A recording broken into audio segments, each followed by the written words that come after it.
Votre invité aujourd'hui dans la grande interview en direct sur Boursorama, c'est Brice Hortefeux. Bonjour. Bonjour. Merci d'être là avec nous, ancien ministre de l'Intérieur, député européen. On va parler évidemment longuement des européennes, mais quand même cette guerre commerciale, je voulais avoir votre grille de lecture là-dessus. C'était lundi, Trump nous dit j'adore cette guerre commerciale. On voit une escalade tarifaire, vous avez vu, entre la Chine et les Américains. On est passé de la menace aux actes. Vous avez vu, on est quasiment la moitié des importations américaines, chinoises aux États-Unis qui sont surtaxées à 25%. Les Chinois ont riposté. Vous êtes convaincu que tout ça va se terminer rationnellement parce que les deux camps ont intérêt à trouver un accord et que malgré les menaces, malgré ces droits de douane punitifs, il y a une escalade, encore une fois, il y a des actes derrière, un terrain d'entente sera trouvé. Certains disent qu'il y a Osaka, au Japon, en marge du G20, peut-être une opportunité. Non mais il y a cette réalité, c'est que Donald Trump, sur lequel il y aurait beaucoup de choses à dire sur l'ensemble des facettes de sa politique, mais applique très exactement le programme qu'il avait annoncé. Et il avait annoncé une volonté de rétablir un nouvel équilibre dans les relations commerciales avec la Chine. Il le met en route.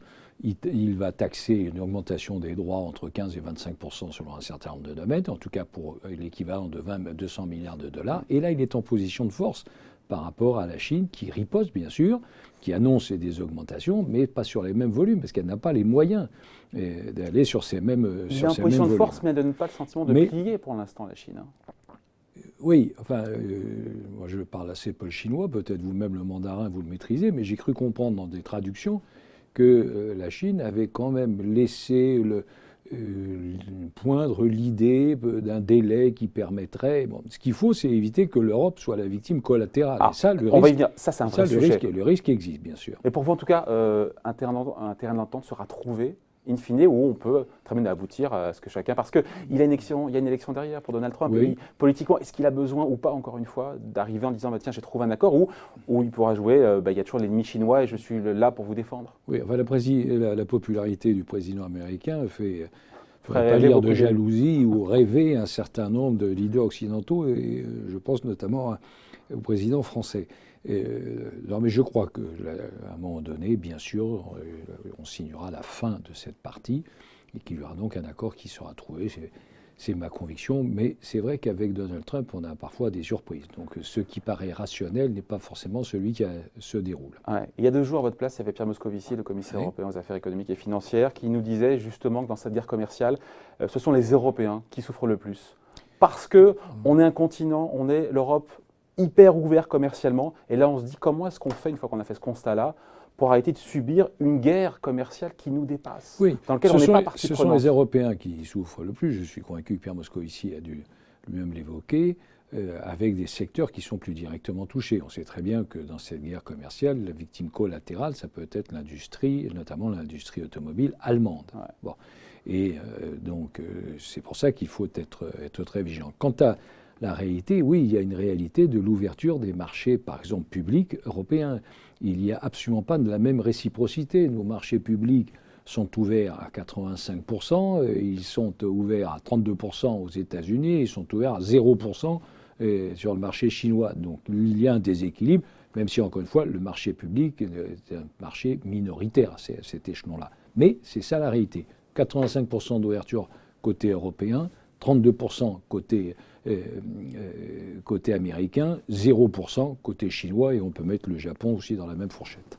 Ouais. Et là, on se dit que, en tant que député européen, vous êtes soulevé contre ça, même si ça reste le marché public, effectivement, une partie du business. C'est une des raisons, d'ailleurs, de l'engagement de ma famille politique. Les Républicains, j'imagine qu'on ne va pas être les seuls, mais en tout cas, les Républicains, nous, dans cette campagne, parce que les campagnes, il y a un côté un peu, je ne vais pas dire vulgaire, mais une campagne, c'est un moment de pédagogie, d'explication et de proposition. Il faut que ça serve à soi. Et donc, dans la pédagogie des difficultés de l'Europe, on pointe dans chacune de nos réunions, chacune de nos rencontres, cette difficulté liée à une totale différence, distorsion. On est les naïfs du village global économique. On a été les naïfs, mais on a été les naïfs pas simplement dans ce domaine. On sait très bien qu'à un moment donné, la position de la Commission européenne, qui aurait été l'institution majeure, la Commission, ce qui suscite d'ailleurs un autre débat, mais sur la légitimité de cette institution majeure. Mais il n'en demeure pas moins que la Commission européenne avait édicté des règles empêchant toute entente, encourageant la concurrence, pensant que le consommateur en serait bénéficiaire. On s'aperçoit que cela nous limite dans la constitution de grands groupes mondiaux, comme on l'avait avec l'affaire. Bien sûr. Et à ce veto de la Commission. C'est une erreur, ça. Il faut revoir le droit européen de la concurrence. Il faut s'adapter à la... Vous êtes pour aussi, vous aussi, qu'on crée des champions européens? C'est indispensable. Oui, ils existent. Si les Français sont minoritaires dans... Ça dépend quelle est la place des Français aussi. Oui, bien sûr. Mais enfin, vous savez, on est la deuxième économie de l'Europe. Enfin, si on considère que le Royaume-Uni va bientôt nous quitter, on est la deuxième puissance économique. Donc, naturellement, on a un rôle à jouer. Mais des géants, on en a, mais on n'en a pas suffisamment. On a l'exemple d'Airbus, et celui qu'on rappelle à chaque fois, mais parce que c'est une réalité. En 2016, Airbus a été le premier constructeur mondial d'avions avec 688 avions. On a été, en matière de lancement de satellites de télécommunications commerciaux, on est encore aujourd'hui, et j'espère durablement, les leaders mondiaux face aux Américains, SpaceX. Mais il y a des tas de domaines dans lesquels on doit aller plus loin. Aujourd'hui, tous les Français, je donne un exemple simple, concret, tous les Français utilisent ou presque, parfois sans le savoir, le système GPS.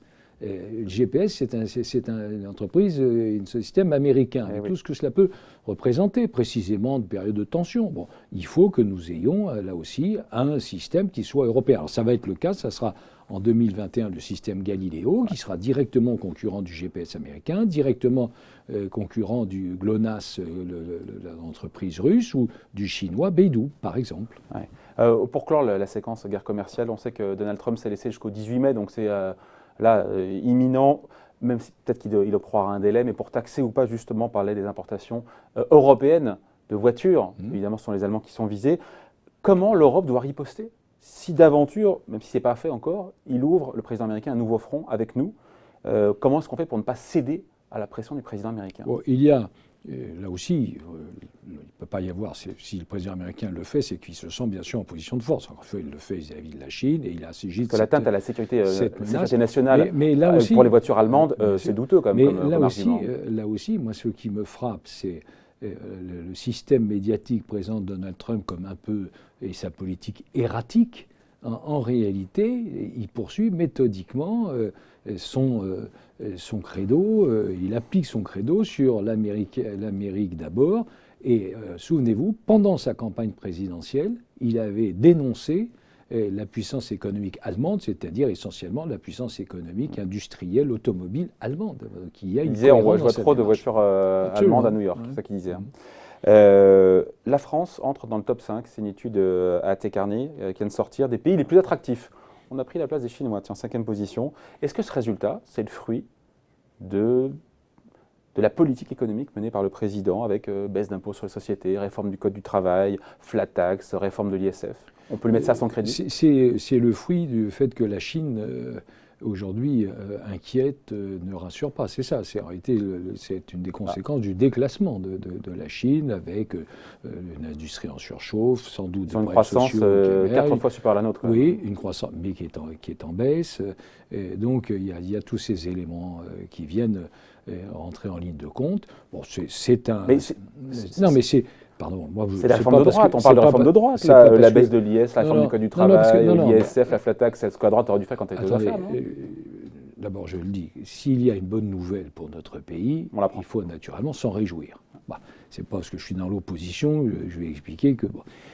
non, c'est un élément intéressant, et donc il faut naturellement l'approuver et dire que c'est une bonne nouvelle. Simplement, la méthode Macron, ce n'est pas du tout ce que vous êtes en train, pardonnez-moi, de décrire. La méthode Macron, c'est un grand pas en avant, un petit pas en arrière et un autre petit pas sur le côté. Et la réforme du Code du travail, vous le savez bien, on en a à l'époque beaucoup parlé, c'était ça.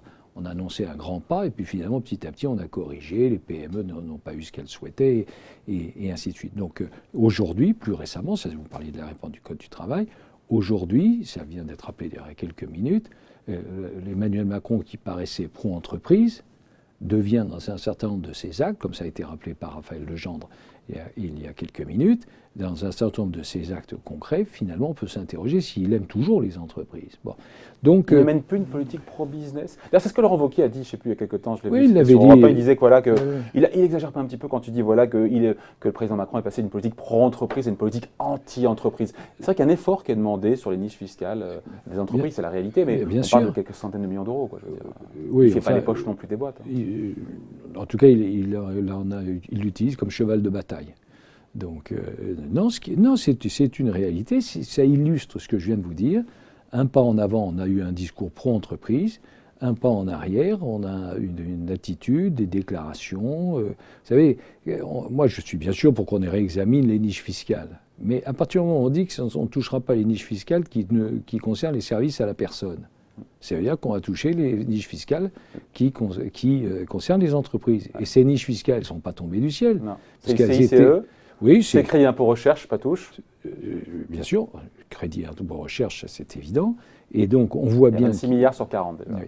Et donc, on voit bien que si ce n'est pas les services à la personne, si ce n'est pas ce qui concerne le consommateur, eh ben, par définition, ça veut dire que ça sera l'entreprise qui sera amenée à payer. Donc, c'est pour cela qu'on peut dire effectivement qu'il y a un virement dans la politique menée par Emmanuel Macron. Ce n'est plus un président pro-business, Emmanuel Macron. En tout cas, il avait le sentiment de comprendre et d'encourager l'entreprise avec ses dernières déclarations. On verra comment ça sera transmis, concrétisé dans les actes. Il ne soutient plus le monde de l'entreprise, c'est sûr. On reparle maintenant, on parle évidemment de cette campagne des européennes. La droite est à 13-14% dans les sondages. On est à 10 jours quand même du scrutin, donc ça commence à avoir une certaine valeur. 6 points de moins que François Fillon au premier tour en 2017, 10 points derrière le Rassemblement national et un petit peu moins que le parti présidentiel, qui sont à peu près au coude à coude, même si le RN semble un petit peu devant. Bref, ce n'est pas un score qui est, pour vous, qui est satisfaisant, c'est insuffisant. Alors, le score qui est satisfaisant, c'est bien sûr d'arriver en tête, mais la réalité, c'est là aussi, enfin, elle est connue, c'est que nous avons vécu un traumatisme avec l'élection présidentielle de 2017, qui devait être l'année de tous les succès et qui a été l'année de tous les désastres. Et ça, on ne s'en remet pas du jour au lendemain. Il faut du temps pour reconstruire. Alors, c'est ce que nous sommes en train de faire. Est-ce que le chemin est abouti? Non. Mais est-ce que nous avons franchi des étapes? Oui. Et nous étions au mois de novembre, vous évoquiez les enquêtes d'opinion, au mois de novembre, on a même été à 8, plusieurs enquêtes, 8. Et aujourd'hui, on est 13, 14, 15. Donc c'est une progression considérable, qui est un très bon signal, mais c'est évidemment un signal qui mérite d'être confirmé, surtout d'être amplifié. Ça prouve quoi? Ça prouve que la droite, évidemment, n'est pas morte, mais qu'elle est loin encore de jouer les premiers rôles. Oui, mais il y avait deux grandes familles, bien sûr, mais il y avait deux grandes familles politiques. Ouais. Et je pense d'ailleurs que le débat se restructurera autour de ces deux grandes familles politiques. Il y avait le courant social-démocrate, qui est aujourd'hui éclaté, divisé, ce qui explique qu'il n'est pas visible. Et la préoccupation d'Emmanuel Macron, bien sûr, c'est que nous ne progressions pas. Vous savez, il y a une espèce de numéro, ça a été dit sous des formes différentes, de faux duels et de vrais duos entre le Front National et En Marche. Qui se sont choisis. Le Rassemblement national, c'est l'assurance durée d'Emmanuel Macron, et Emmanuel Macron est l'assurance vie du Front National. Donc bien évidemment, ils sont mano et la mano. Ils sont mano et la mano. Et je pense que ce n'est pas sain dans une démocratie, parce que ça veut dire qu'en réalité Emmanuel Macron n'a pas d'opposition si c'est le Front National. Parce qu'encore une fois, la seule utilité du Front National, c'est de permettre à ceux qui sont au pouvoir de s'y maintenir. C'est ça la seule utilité en fait. La seule conséquence. Vous seriez au pouvoir à la place du président, vous seriez content. Sauf que ça se fait à votre détriment aujourd'hui. Oui, mais non, je vous dis, mais ça, bien sûr, on peut prendre ça un peu sous une forme de plaisanterie, mais moi, je le pense sincèrement sur le fond. Dans une démocratie, et ce qui permet de progresser, c'est qu'il y a une majorité et une opposition. Il y a une vraie alternance. Et une vraie perspective d'alternance. Et donc, aujourd'hui, tout est fait par Emmanuel Macron, par ce gouvernement, pour étouffer, empêcher. Voilà. Une percée comme ça sous 10 jours, au-delà de 14-15%, c'est injouable, vous y croyez? Vous savez, tout est possible. particulièrement dans un scrutin où l'opinion qui s'apprête à aller voter, d'abord, c'est pas un scrutin qui mobilise en France comme ailleurs. On va faire 40% de participation. Oui, à peu près, ce qui est sensiblement le cas dans un certain nombre d'autres pays. On parlait des États-Unis, c'est le taux moyen de participation à peu près aux États-Unis.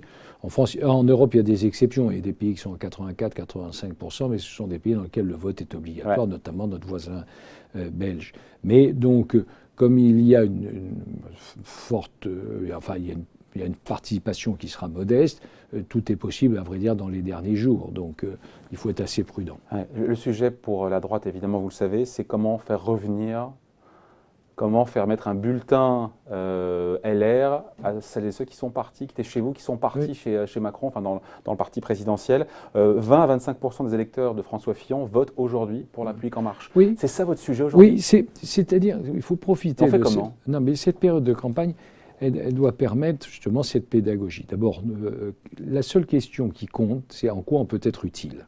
C'est ça, c'est votre vie quotidienne, votre vie personnelle, votre vie professionnelle, comment être utile. Et je pense que nous, pour la première fois depuis 2017, nous avons une utilité. C'est-à-dire tous ceux qui sont européens, mais qui ne partagent pas la politique de Macron, ou plus exactement ceux qui sont déçus par la politique d'Emmanuel Macron, eh bien, il y a un espace pour nous. Parce que nous sommes capables de le porter et de l'incarner. Vous avez ceux qui sont pour Emmanuel Macron et pour l'Europe, c'est très bien, ils ont En Marche, le Modem et tout ça. Il y a ceux qui sont contre Emmanuel Macron et contre l'Europe, c'est-à-dire les extrêmes, le Front National, enfin le Rassemblement National, Nicolas Dupont-Aignan, tout ça c'est la même chose, et le Front de gauche. Mais si aujourd'hui vous êtes sincèrement pro-européen, et nous, moi je pense que notre engagement doit être un engagement européen, que l'Europe n'est pas une option, mais que l'Europe est notre intérêt, l'intérêt de la France, et en même temps qui disent, écoutez, non, on a été peut-être de bonne foi, sincère pour Emmanuel Macron, mais aujourd'hui on se rend compte qu'on a été abusé par sa politique européenne qui est un désastre, puisque dès qu'Emmanuel Macron propose quelque chose, on est sûr qu'il se fait retoquer. Donc on est isolé sur le plan européen comme jamais la France ne l'a été depuis des décennies. On ne s'en rend pas compte, il y a une espèce d'omerta sur ce sujet. Mais concrètement, c'est-à-dire je vous donne quelques exemples. Le président Macron propose un Parlement de la zone euro, comme si on avait besoin d'une nouvelle institution bureaucratique. Heureusement, c'est balayé par tous les partenaires. Il propose un budget fédéral, un budget euro, un budget de la zone euro. Par les Allemands, mais coquille vide. Ça non financé. Les Allemands ont dit jawohl, mais à condition qu'il n'y ait rien dedans. Donc, vous savez, ça coûte pas cher. Hein, donc il n'y a rien du tout là-dedans. Et ce qui est extraordinairement frappant, c'est que à l'avant-dernier Conseil européen, pour la première fois dans la construction européenne, la France et l'Allemagne ne se sont pas vus et mis d'accord avant le Conseil européen, ce qui fait qu'à la sortie du Conseil européen, devant les yeux et vraiment écarquillés de tous ceux qui suivent ces sujets, il n'y avait pas de position commune sur la France et l'Allemagne, il s'agissait en l'occurrence du Brexit. Et puis, il y a tous ceux qui sont effondrés par les annonces qui sont faites sur la baisse de la fiscalité, alors que jamais dans notre pays on a collecté autant d'impôts, de cotisations et de taxes, jamais. Et tous ceux qui sont effondrés par le non-respect de l'engagement de la baisse de la dépense publique, celle-ci augmente, et ça a été rappelé à juste titre encore plus rapidement que sous François Hollande, ce qui honnêtement n'est pas la meilleure des références. Et tous ceux qui pensaient qu'on allait... Sur l'État, pas sur la dépense publique globale, sur l'État. Écoutez, il y a une réponse très... Non, vous avez raison, il faut être très précis. La dépense publique française est supérieure de 10 points, en gros, à la moyenne européenne. Ouais. On ne peut pas dire que ça soit un franc succès. Oui, on ne peut pas dire que ça soit un franc succès. Je vous rappelle que si on était dans la moyenne européenne, précisément, on effacerait le déficit et on pourrait réduire les impôts de 100 milliards. Donc c'est quand même pas neutre tout de même, ça va. Et on n'a aucun effort qui est fait dans ce domaine, malgré les paroles qui sont prononcées. Et je pourrais égrener un certain nombre d'autres sujets d'engagement sur la croissance, sur le respect des traités de Maastricht. Non, il n'y a pas, honnêtement, de ligne cohérente et de rigueur. Ouais. On finit là-dessus juste pro-européen, donc les Républicains, mais qu'est-ce qui vous différencie vraiment du parti présidentiel ?